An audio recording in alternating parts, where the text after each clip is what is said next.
So, we're talking this morning about predicting the future. We've already given you all the hints. The way to predict the future is to look at what's going on right now. I don't need that. Why am I standing in front of that? Pema Chodron calls that our propensities. We have certain propensities that we've developed all this time. And as long as we keep acting according to those propensities, chances are we'll keep getting what we've always gotten. Now, that doesn't include what happens to us, but it includes how we react, what our experience of what happens to us is. And so, first the question, why do we want to know the future? Do you want to know the future? Would you like to know? Yeah, sort of, yeah. For me, sometimes I say this thing, I don't care what it is, I just need to know. Do I really not care what it is? No, that's not really true. And I just need to know means I need to feel as if I have some control. Not I need to have some control, because I can't. I need to feel as if I could hold on for a moment to the illusion that I have control. And that's the first step in the 12 steps, is to admit we're powerless, admit we don't know. And that's the hardest step for all of us to get, because we don't want to admit that. And it's the easiest thing to admit, because it's just the truth. It's just the truth, and yet we hold so fast to our illusions. We hold so fast to our illusions. So we can't, I would say, and I know in New Thought it's taught, yes, you have complete control over what happens to you in life. You are drawing to you your karma. Well, maybe, but that's a very, very, very complex system that has been collecting over lifetimes and lifetimes and generations and generations and generations. The thoughts you hold in this lifetime, and maybe this is the only one you get, I don't know, but the thoughts that you hold in this lifetime will definitely determine what your experience is of what happens to you. But it will not, in my experience, determine exactly what happens to you. I do not believe that a bunch of people at campgrounds in Central Texas were holding the wrong thoughts, and that's why floods came and took them, right? I will say that all of us together on this planet and the way we've been treating it have contributed over the millennia to a place where catastrophic things are happening on a more regular basis, all right? So in that way, kinda, but you see how much more complex it is than tit for tat, immediate cause and effect.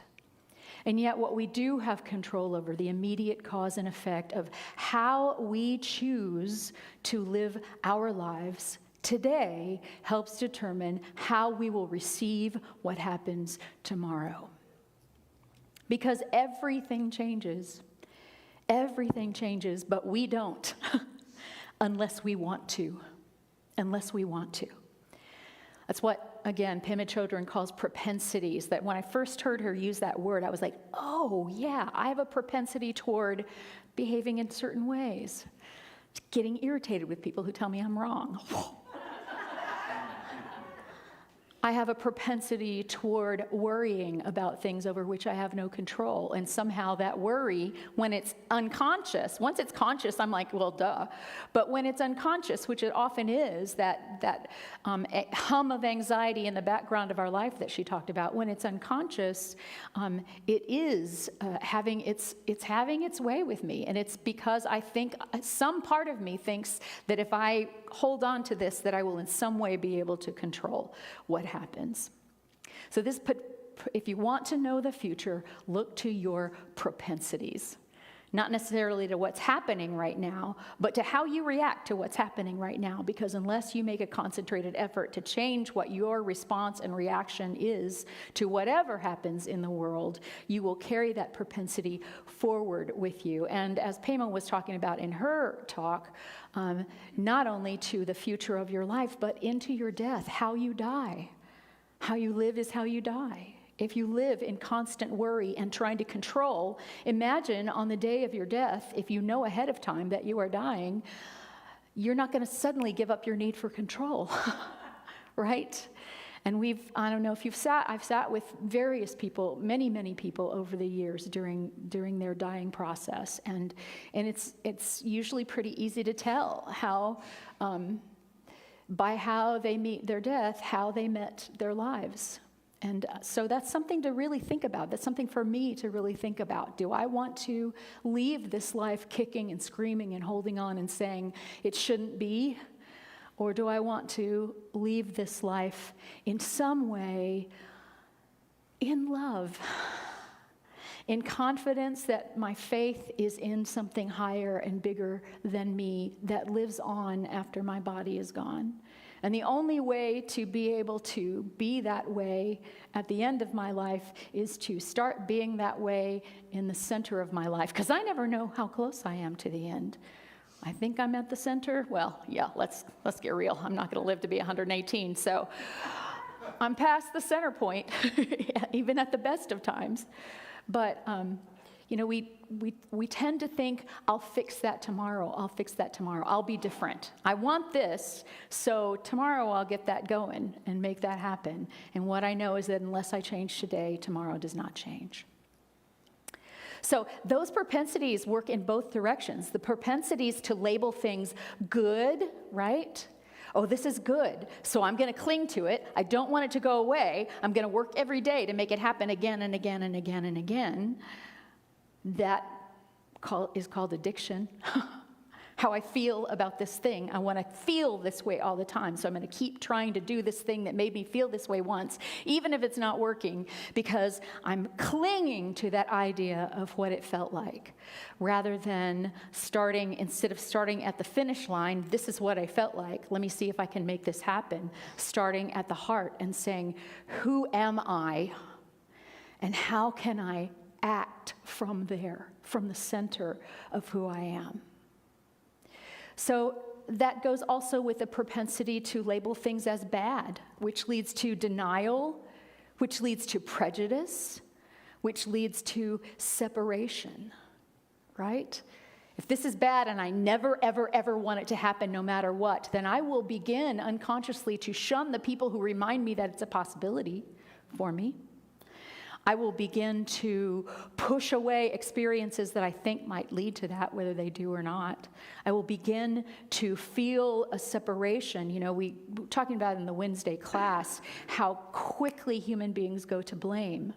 And I had shared this story about a friend of mine whose wife had lung cancer, and we were at a conference that we went to yearly. We knew each other very well over a period of 25 years. We saw each other for a year, right? And he had asked me, he said, I can't tell the story over and over again. Ginger has stage 4 lung cancer, and I just can't say it over and over again. Would you please let our friend group know? And so I said, of course I will. Of course I'll do that for you.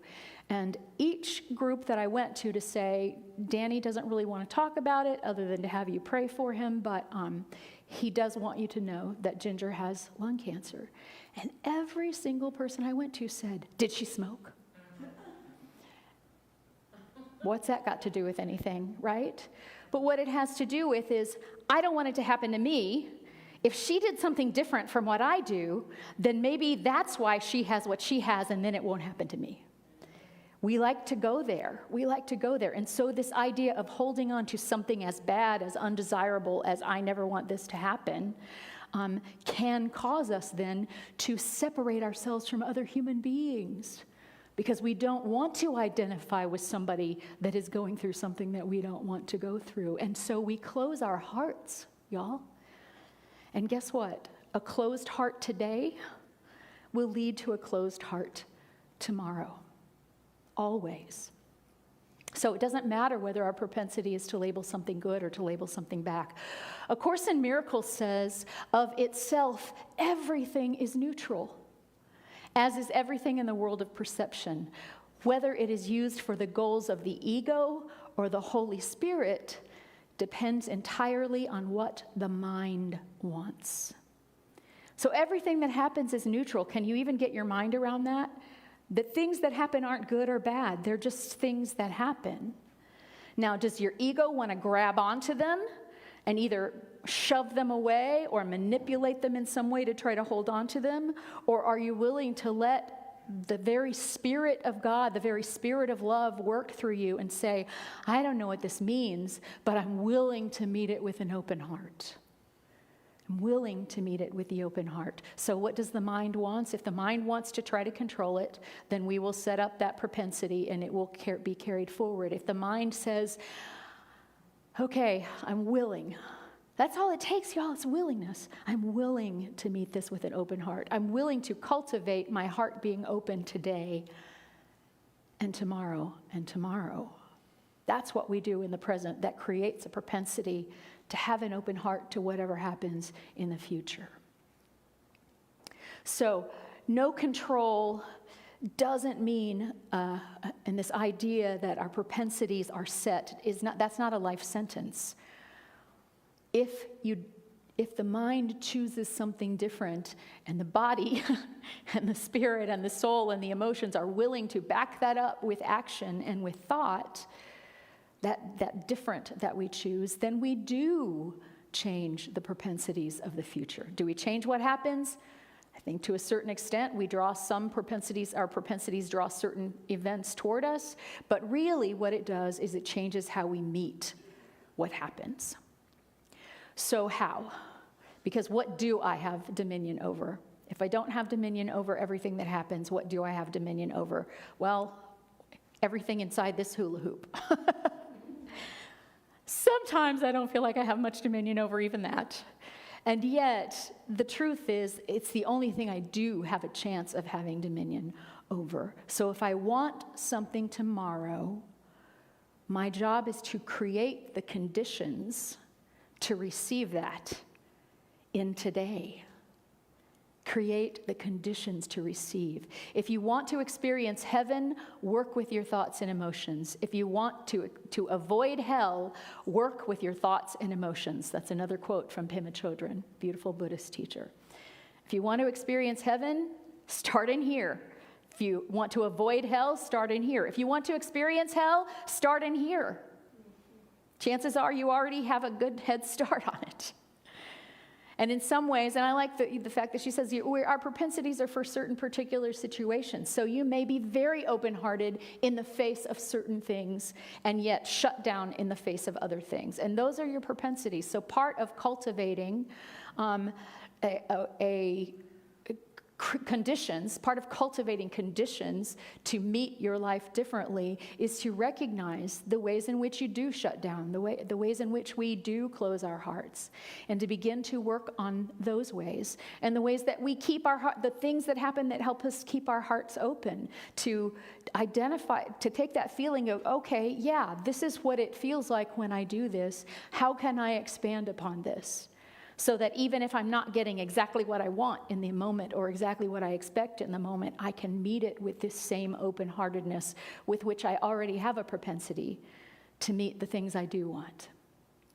So our thoughts, our emotions, our behavior, how we spend our time, what we focus on, right? If you give it a thought every once in a blue moon, then the propensity is not going to change much. But if you give it your focus, if you say, this is what I really want, I want to cultivate an open heart.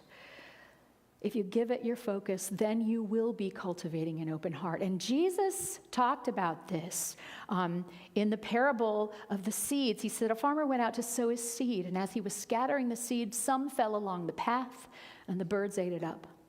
Some fell on rocky places where it did not have much soil. It sprang up quickly because the soil was shallow, but when the sun came up, the plants were scorched, and they withered because they had no root. Other seeds fell among thorns, which grew up and choked the plants. Still other seed fell on good soil, where it produced a crop, 160 or 30 times what was sown. Whoever has ears, let them hear. I love how he always said that kind of thing. If you have eyes, see. If you have ears, hear, because he understood that not all of us have ears to hear this. But if you have ears to hear this, know that the seed is what the seed is. You don't create the seed. The seed is what the seed is. What are you doing to prepare your soil to receive that seed and grow it into a beautiful crop? Whether it's good seeds or not so good seeds, things we want to avoid, death, loss, pain, things we want to cling to, relationship, life, joy. Both of those things, the things we really, really want and the things we really, really don't want, as A Course in Miracles said, are we going to let our ego control this, or are we going to allow the Holy Spirit, the Spirit of love, to move through us? The mind will help determine that. And so what we learn, this is to me the clue about creating propensities differently now so that our propensity is different in the future, which is to not cling or push away, but to allow. Accept and allow. We don't want to. We want to close down to certain things. We want to open up to other things and then smash close as soon as that other thing starts to change. It's being human. There's nothing wrong with it. But when we begin to actually allow life to be as it is, we are not guaranteed to not have pain. Painful stuff continues to happen. But we are guaranteed to not add to our pain with unnecessary suffering. And we are allowing ourselves a different way to look at the pain, as possibly a growing pain, as possibly something like labor that is leading us into the next wonderful thing that we could not get any other way. Even our propensity for how to receive pain can change, and can change our destiny of suffering. Our job, says Stephen Cope in The Great Work of Your Life, is to make choices that create the right conditions for Dharma to flourish. Our Dharma is our personal path, our way, the way that's going to take us to the truth of who we are. The gift is indestructible. It is a seed. We are not required to be God. We are not required to create the seed, only to plant it wisely and well. Only to plant it wisely and well. So how can we cultivate good soil? I love that parable of the seed. Since I was about 12 or 13 years old, that just sort of grabbed hold of my imagination, and it gave me a really concrete way to think about, what am I doing? What am I doing right now that's going to make the seeds that get dropped on me either get choked or allow them to flourish? And guess what? Some of the seeds are what we don't want. So maybe we do want to just let that seed follow on some, okay, I'll allow it in, but I don't have to make it tea and invite it to stay the whole afternoon or my whole life. I can go, yes, thank you for what you have to show me. You can go now.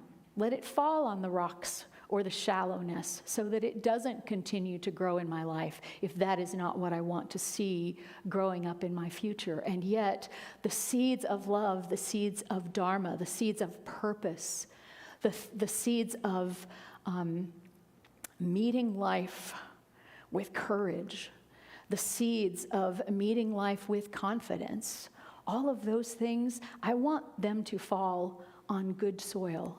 I want to create good soil. So what do I have to do? Well, I don't want to go too deeply into the metaphor and get to talk about manure and all of that kind of stuff, but that's part of it, right?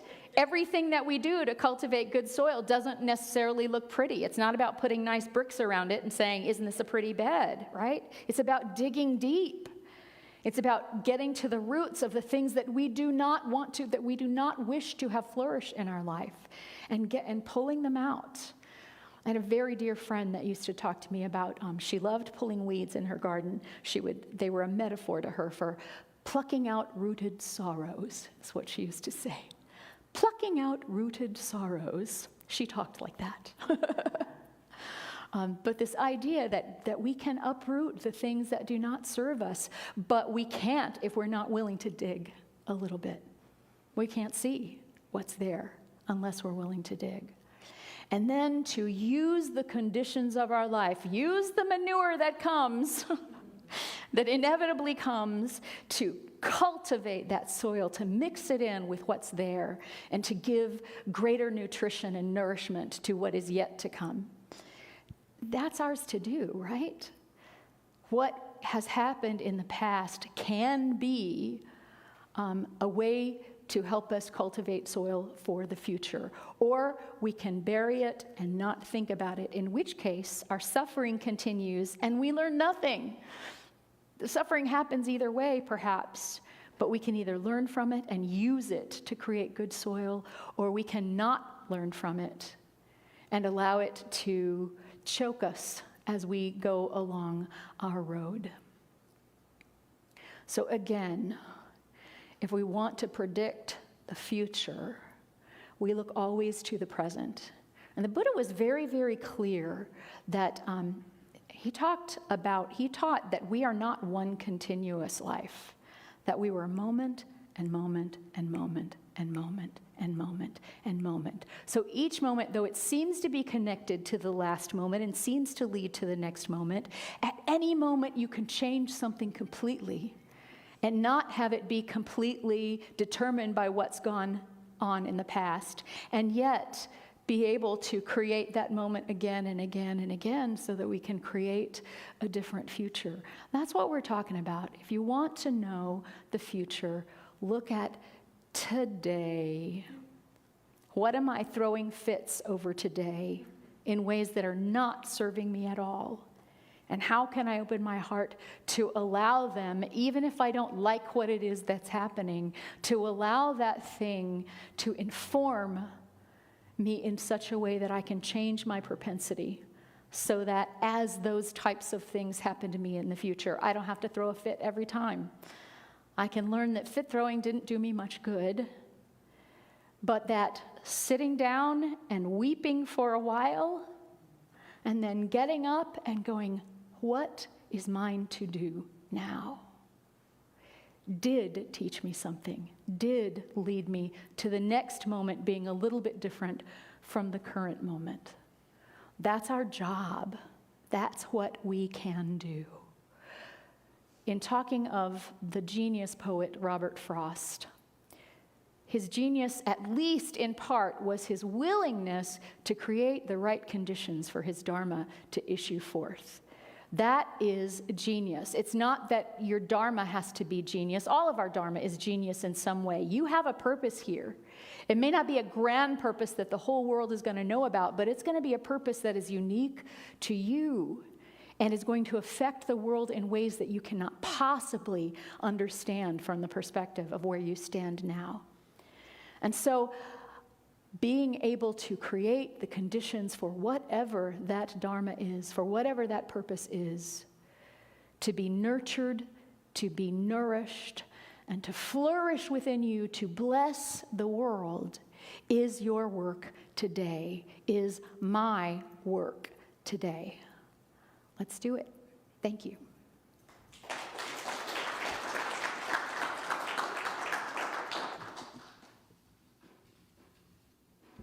So let's take that idea into meditation for a moment.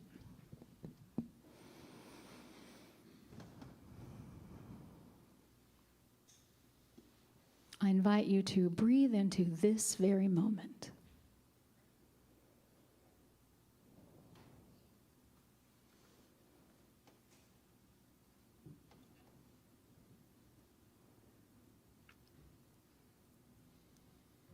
Can you allow yourself to simply be here now?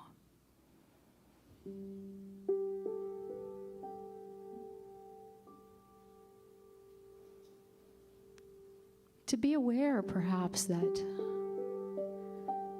you brought in things with you today in mind, in heart, maybe in body, that are not the things you want to see tomorrow. But rather than push them aside, shove them away, deny that they're there, to face them and say, oh, I see you. Thank you for what you have taught me, perhaps, and what you have yet to teach me.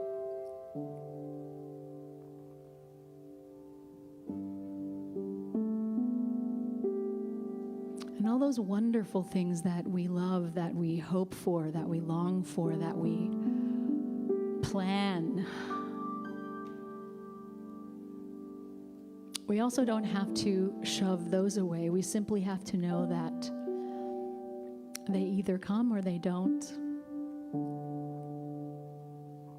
And if one gift doesn't come, another surely will. And yet, if we're throwing fits because we missed the bus to Galveston, we might miss the plane to Hawaii.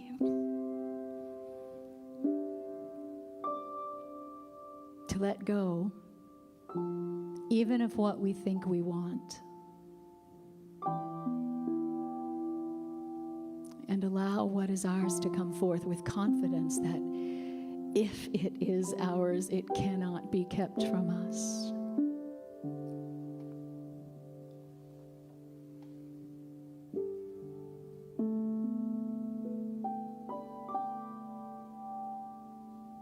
And to cultivate our hearts. And yes, the compost of our past life does help to cultivate our hearts, but so does the love that we give our own hearts today.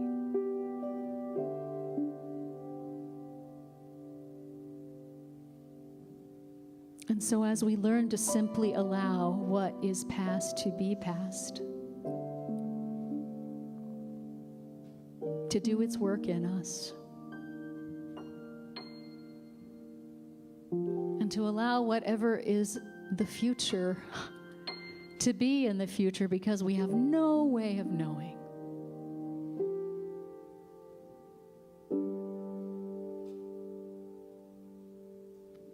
And to right now focus on the love that is here and now, ours, has been with us all along, can never be taken from us, and will be with us every step of the way through this human lifetime and beyond, because that love was neither created nor can it be destroyed. It is the true stuff of which we are made.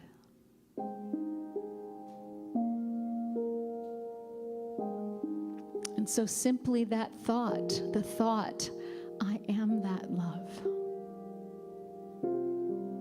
That love is mine, and it always has been, and it cannot be taken.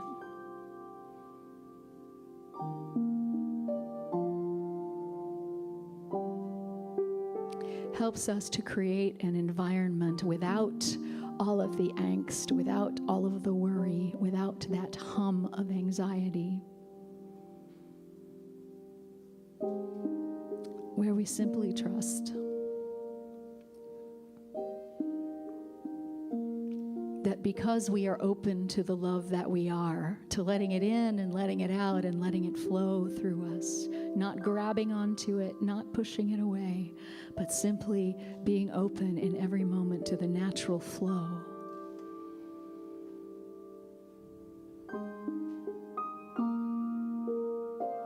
That in itself, our ability to give and receive love today, is a propensity to give and receive that love in the future, regardless of what happens.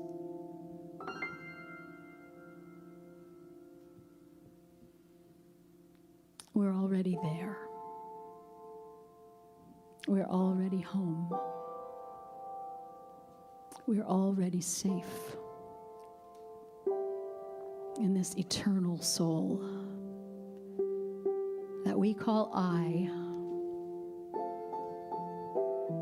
but that is really the greatest we that could ever exist, so far above what our minds can even imagine. The one love.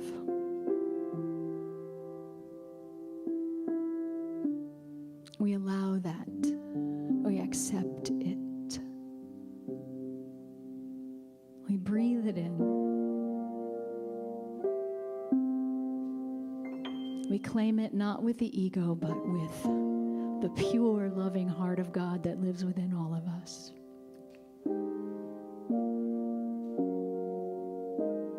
And we allow it to grow in the nourishing soil of this human life.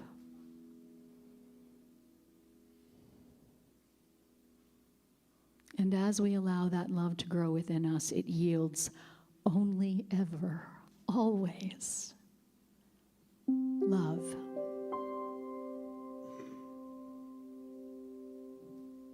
As we focus on that love, our mind chooses and allows that which is not love to lose its importance, to fall away from us.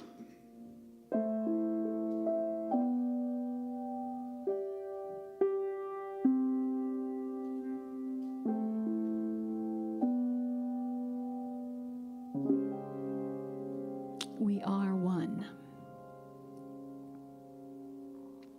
One with that love.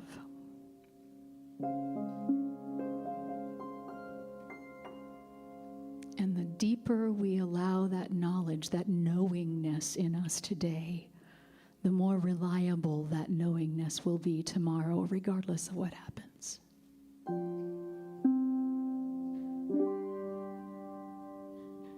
And so we nourish our soil right this moment with gratitude.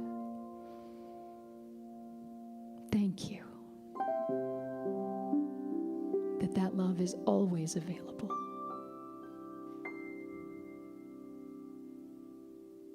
And so it is. Amen.